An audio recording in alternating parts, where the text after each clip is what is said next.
Estamos con Szczesny, el portero del Fútbol Club Barcelona, que la temporada pasada fue uno de los jugadores importantes para la conquista de los 3 títulos, que en esta temporada en principio tenía que tener un rol más secundario, pero con la lesión de Joan Garcia vuelve al escaparate, vuelve a ser titular. Lo primero, de hoy mismo, última hora, nos llegan declaraciones tuyas en Polonia que en principio no te ves para el Clásico, que ya confías en que esté Joan Garcia recuperado para entonces. Realmente no te vamos a ver en el Bernabéu bajo palos. I don't know. I hope you don't have to see me, because I wish for Joan to come back very, very quickly from the injury. I know my role for this season, and for me the biggest success will be if Joan has a very successful and good season.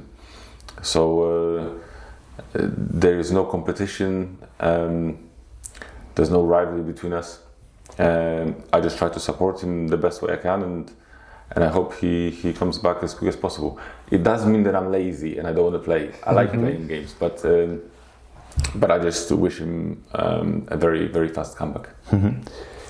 Desde fuera da la sensación de que es la primera temporada que no tienes ese ansia por competir, o no es, mejor dicho, que no tienes ese problema de rivalidad para poder conseguir el primer puesto, que asumes sin problemas tu rol de secundario para que sea Joan Garcia el titular. Absolutely, for 2 reasons. One, I am happy with what I've done in my career, and therefore I can accept very easily to be more of help to a goalkeeper who's starting his journey than trying to prove for 1 more year that I'm at top level.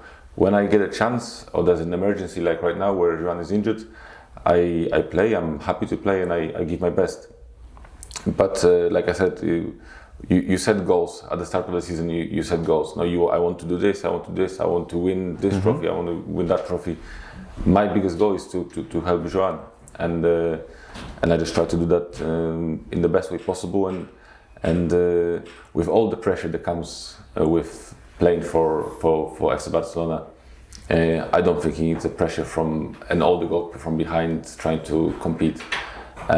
So I just try to support him rather than compete. Perfecto.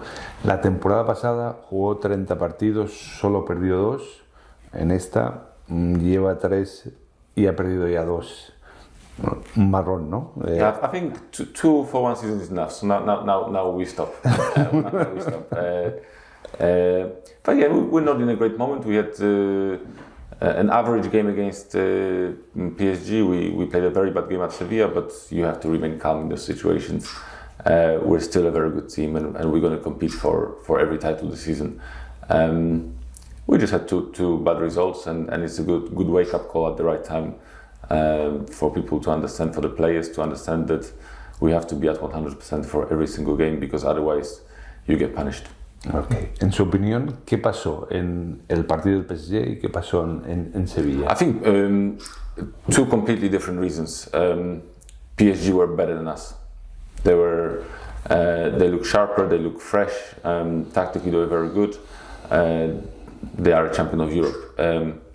You can kind of, it hurts, but you can kind of accept to lose a game against PSG. Sevilla, we were not at it. We were not at 100%. The first half was terrible. We played a terrible game, and it can happen. There's no blame on anybody. We had a very bad game, and that's it's a little bit worrying, but also it's good to understand earlier in the season that it's not always going to be easy, and you have to be focused. You have to work 100% and fight for every ball, because if you don't, with the high risk game that we play, you get punished, and that's what happened at Sevilla. And credit to them, they had a very good game plan, but we should have done much better. Okay, entonces hay que preocuparse, pero no hay que alarmarse, ¿no? I don't think you have to worry. I don't think that there's no alarm, and it's just more than a message to everybody out there. Maybe we are not good. It's a message for us that if we want to be as good or better than we were last season, then every game has to be played at 100%. Even if you drop your concentration level by 5%, you pay like we did in Sevilla. But we have an intelligent group, and I think everybody understands that now it's a moment to work, recover and relax. Eso es lo que les dijo Flick. ¿Qué les dijo exactamente después de esas dos derrotas? He wasn't happy. Of course, he wasn't happy. I think when you're a coach of Barcelona, losing 2 games in 3 days is not a perfect scenario.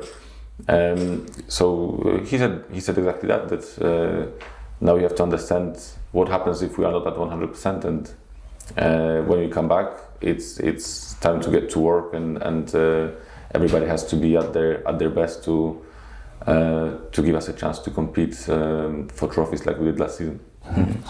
El míster al final de la temporada pasada dijo que habría que hacer algunos ajustes porque bueno, pues los rivales iban a estar más preparados.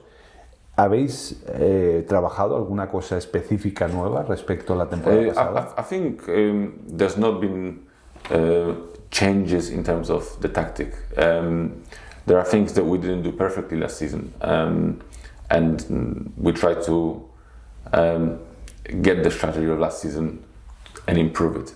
And it works sometimes it doesn't. In Sevilla it clearly didn't work. Because I think when we don't have the control of the game and control of the ball, then playing with that high line is a big risk, because you lose the ball and you are exposed. So one aspect that we need to improve is have better control of the ball, because otherwise our defenders are in trouble. It's not easy to run every time 50 meters back sprinting, because at some point you lose the energy, and in an important moment you don't get there. So we'll just try to build on and improve what we built last season. Antes también de las 2 derrotas estas contra el PSG y contra el Sevilla, Flick ya avisó después del empate contra el Rayo de que hizo la declaración que fue muy reproducida, de que el ego mata el éxito. ¿Cómo lo entendió el vestuario? ¿A qué se refería? Y tú como veterano, ¿cómo lo ves? I think you have to one, take into account that sometimes after the game things are said with a lot of emotion.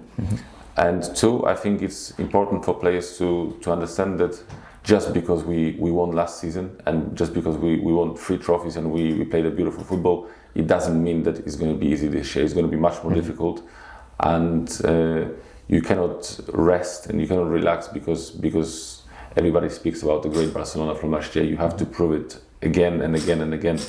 That's what great champions do. They win year after year after year.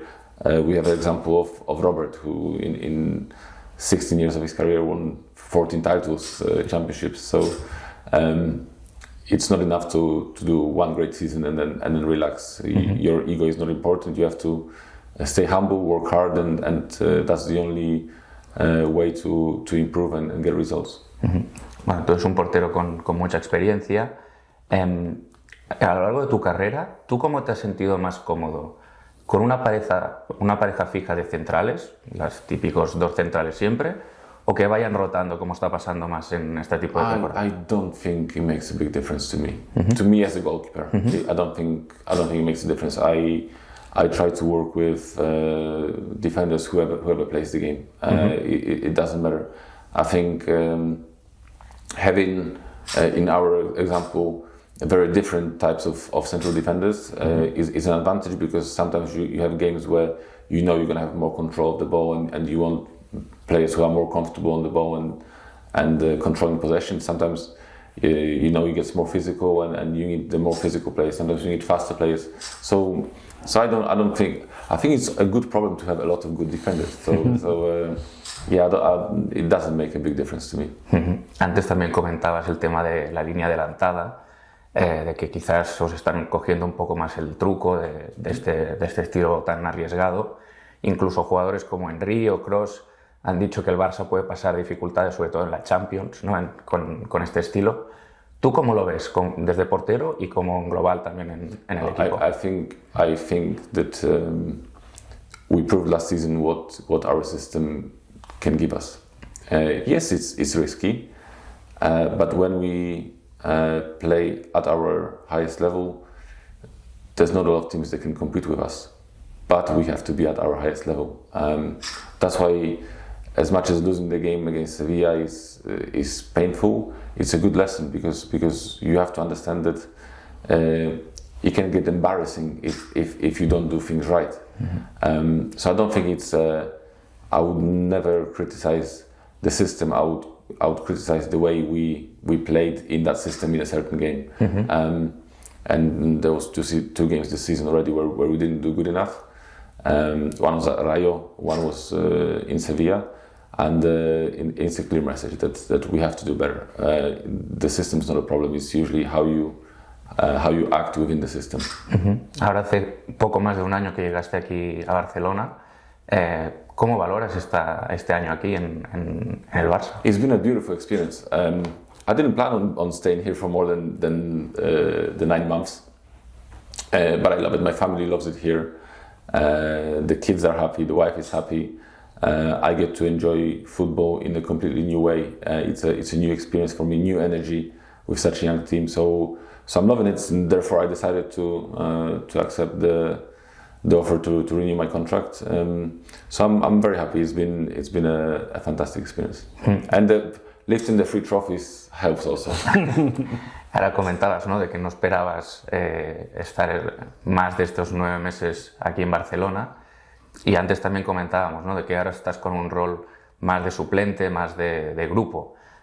¿Cómo lo haces también para estar preparado mentalmente para este cambio de chip, de rol? I don't think you change the way you prepare anyway. Whether you are number 1 or number 2, there's a game on a Sunday, you prepare for the game on a Sunday. Yes, in the back of your head, you know you're not playing the game. But there's also, that little chance that something can happen.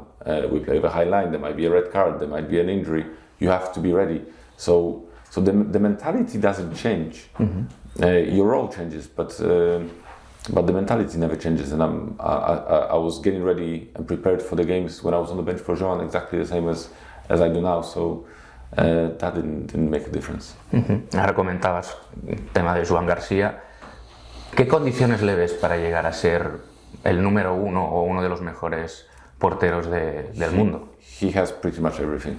He has pretty much everything. I don't want to talk too highly about him because he still has a lot of work in front of him.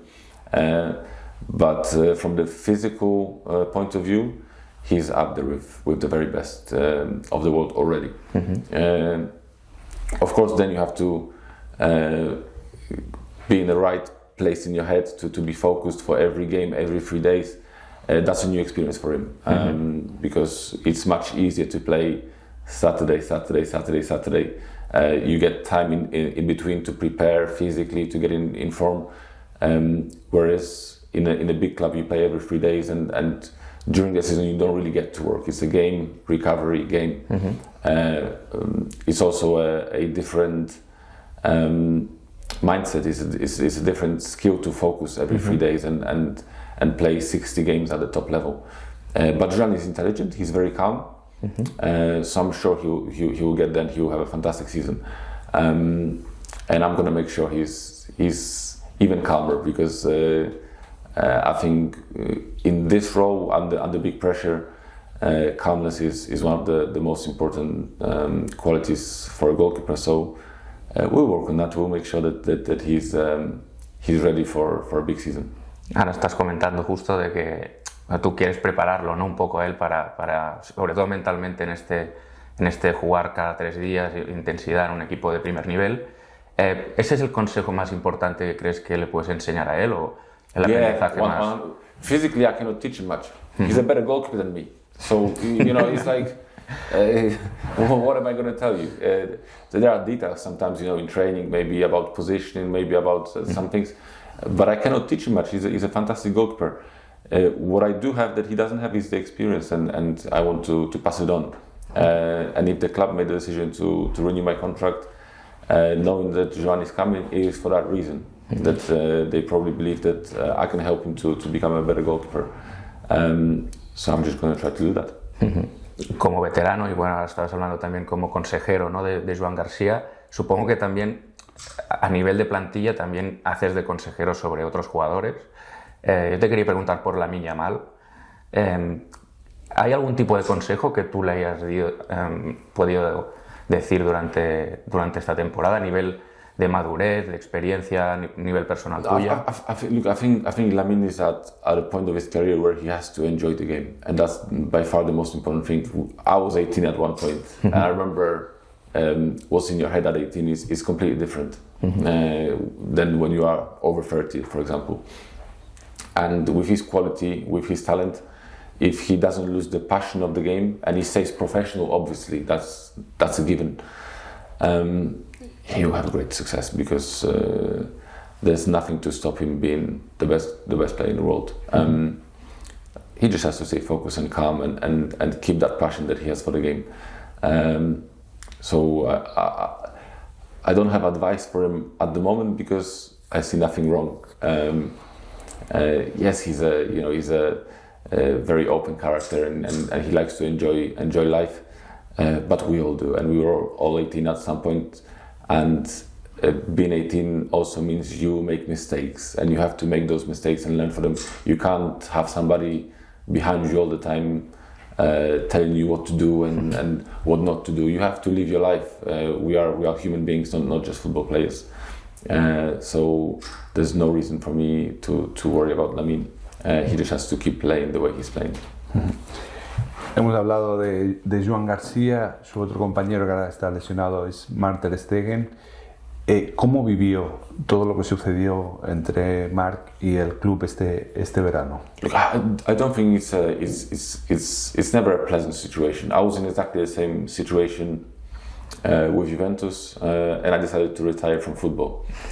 So I don't advise the same thing for Marc because he still has a lot to give to the game. But I think sometimes in this job you have to accept that some decisions go against you, and the club made a decision to bring Joan, and they had the opportunity to bring a world-class talent who can play for Barca for the next 15 years. So it must be frustrating for him after being such an important player for so many years. But Marc is a very intelligent guy, and I think he can understand that it's not only a decision for now for the club but also for the future. We talked a lot in the summer, and I think he understands. The most important thing for him now is to get back to fitness because he lost all of last year. He's now dealing with an old injury really. So as soon as he gets back to fitness, I'm sure he still has a lot to give to the game. Y en lo personal, al final de la temporada pasada, cuando usted era indiscutible y se estaban jugando el equipo los títulos, que él dijera abiertamente que estaba ya listo para ser titular, ¿en algún momento le pudo condicionar o sentirse un poco incómodo? Well, we have a fantastic relationship. We're friends and we talk a lot, and I think it was understandable from the coach's perspective that when things go the right way and we were winning almost every game, you don't want to change and you don't want to make big decisions and take risks. And we ended up winning 3 trophies, which is important. I think when the team wins, and you feel a little bit of frustration because you wanted to get back to full fitness, you work very hard and you want to play the final games of the season. If the team doesn't win, you can get very angry because you can say, "Oh, if I was back, maybe we would have won." But we won 3 trophies. We played fantastic football, and I saw Marc, who was very happy for the team and for the club to be back where he has to be, which is winning trophies. So I never saw him frustrated. Maybe he was. I wouldn't blame him if he was, but he never showed it to us. Okay. O sea, entre ustedes, como decía, No, hay buena relación y ningún problema. No. Perfecto. Usted ha competido con otras leyendas como Cech, Alisson Becker, Buffon. ¿Qué aprendió de cada uno de ellos? A lot. I think if you have a little bit of intelligence about you train with the best, and you want to take little things. You you like this thing from a goalkeeper, you try to repeat what he does. You see another thing from another goalkeeper. This maybe you don't like, so you leave it. Some things you try and they don't work for you. I think everybody has to find their own style of playing, their balance, and you cannot try to become like Buffon, or you cannot try to be like Petr Cech, you cannot be like Dibu Martinez. But you can learn small things from each one and find your own way. Because when you try to, I've seen this happen when I was very young. I saw Jens Lehmann was at the time the goalkeeper of Arsenal, and I was looking at his game, at his training, and I tried to do exactly the same things. It didn't work for me. So you have to find your own way and become your own player, and then hopefully the youngest behind you, they try to learn a few small things from you. ¿Y qué es mejor, competir contra un portero veterano o con un joven? ¿Por qué? I never compete. It's not a good word, compete. Like they were all my good friends, and when I played, they support me. When they played, I was happy for them. But it's good having Buffon with me.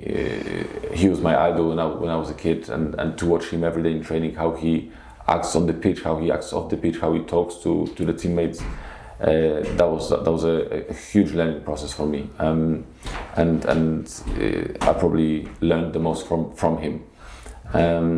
But again, with him there was no competition because he was number one for 1 year. Then he came back to be my number two, and we supported each other. We worked for the good of the team.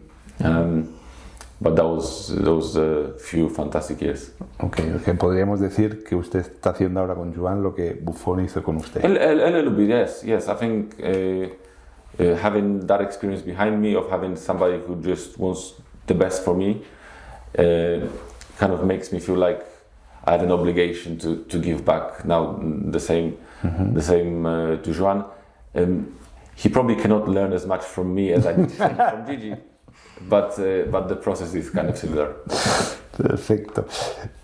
Firmó este verano hasta el 2027 con una opción, creo, de poder salir al final del próximo verano.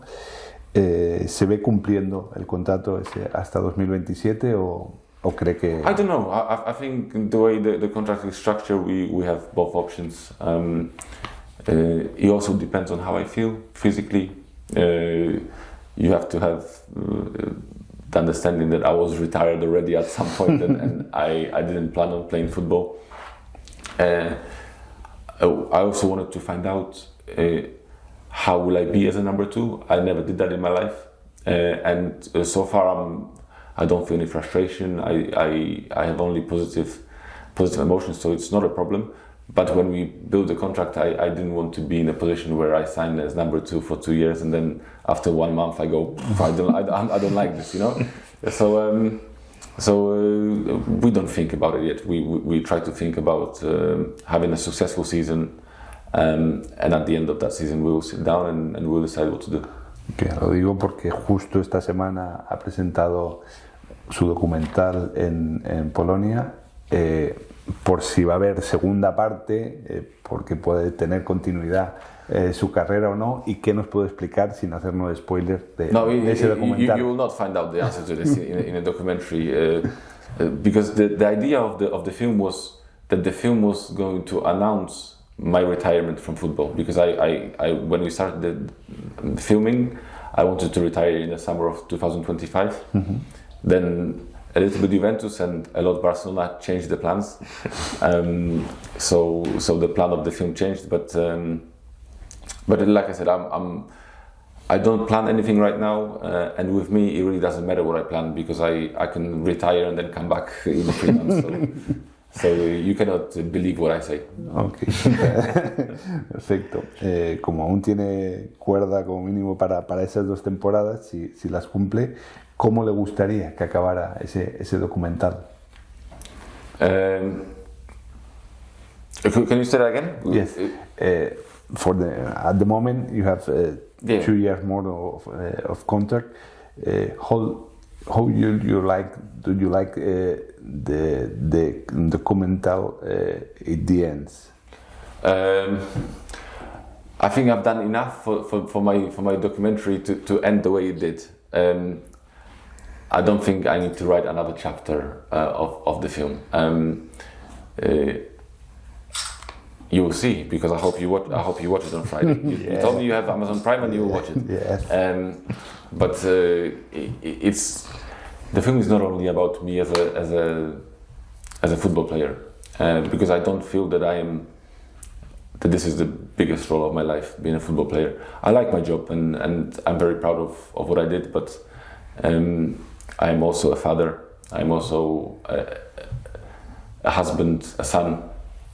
And I try to open myself on these topics for people to find out the other part of the game, because for all the fans out there, we are just the name on the back of the shirt. You know, I am Szczesny, this is Lamine Yamal.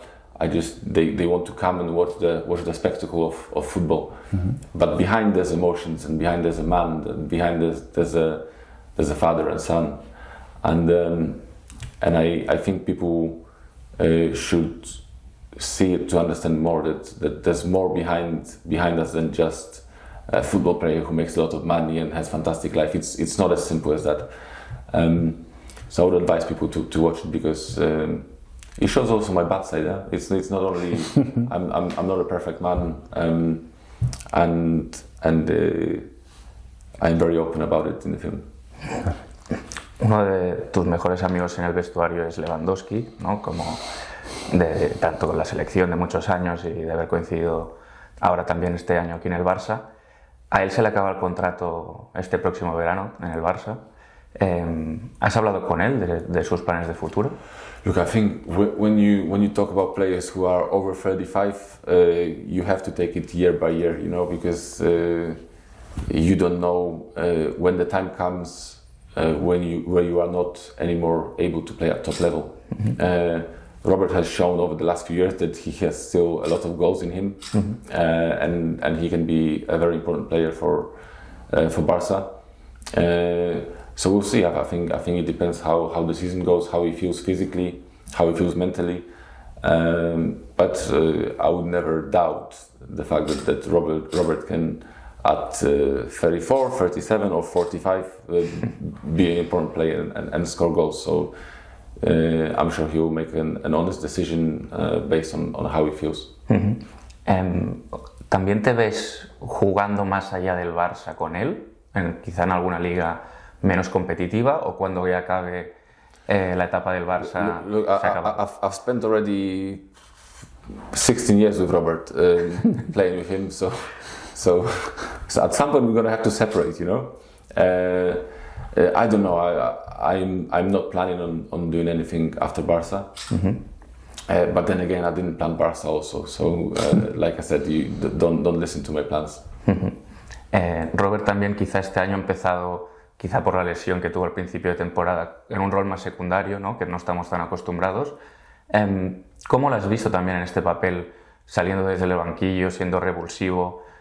¿Lo ves que puede ser también importante en este rol? Yes. I think Robert also knows that physically he's not able to play every 3 days, 90 minutes all the time like he did a few years ago. He's 37. There are limits. He was a little bit behind with the preparation because of the injury. But like I said, people have doubted Robert a lot of times over a lot of years, and he always proved them wrong. So I'm sure that when we look at the end of the season, you will see a lot of goals scored by Robert Lewandowski. If some of them have to be coming from the bench, I don't think he will mind. He has an obsession of scoring goals, and he will do whatever it takes to help the team by scoring goals, and I have no doubt he will have a very good season. Uh-huh. Antes también hablabas de los 3 títulos que ganaste en tu primera temporada en el Barça. Bueno, fue muy celebrada y comentada por los aficionados tus celebraciones con los puros. Pero yo te quería preguntar, te queda la Champions para ganar. ¿Cómo festejarías tú poder ganar una Champions con el Barça? You don't want to know. I want to know. You don't want to know. I will see. I don't know. But I hope I get a chance to do it. because that would mean we have a fantastic season this year. But yeah, it's always been a dream. I never really got very close to achieving that dream. Last year we were close. So it's a dream, not an obsession, but a dream of mine, and it would be lovely to sum up my career by winning the most important trophy in Europe. But if we win, I can tell you. I promised some of the guys that I will make an interview in Catalan if really? Nice. Yeah, I've been learning, but you don't want to know. So at the moment, you don't want to know. I've been learning the bad things. Okay, para acabar, una curiosidad. Semanas atrás, Rusia, nada que ver con el fútbol, Rusia sobrevoló con drones Polonia. No sé si teme que pueda haber algún conflicto bélico o si su familia allí le transmitió alguna inquietud sobre el tema. ¿O? It's a little bit worrying, of course. I love my country, but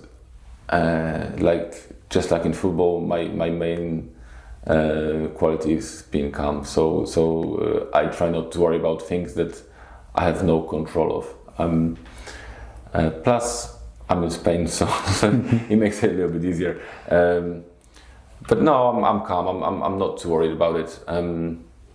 I believe that competent people will deal with that, and it's not something that. I sleep well at night, and I don't worry too much. Perfecto. Pues ya lo ven, Szczesny, un portero acostumbrado a estar bajo presión en la portería, que responde bien bajo palos y responde fantásticamente bien a las preguntas. Muy agradecido de entrevistar, así que muchísimas gracias por atendernos. Hasta la próxima. Gracias. Thank you.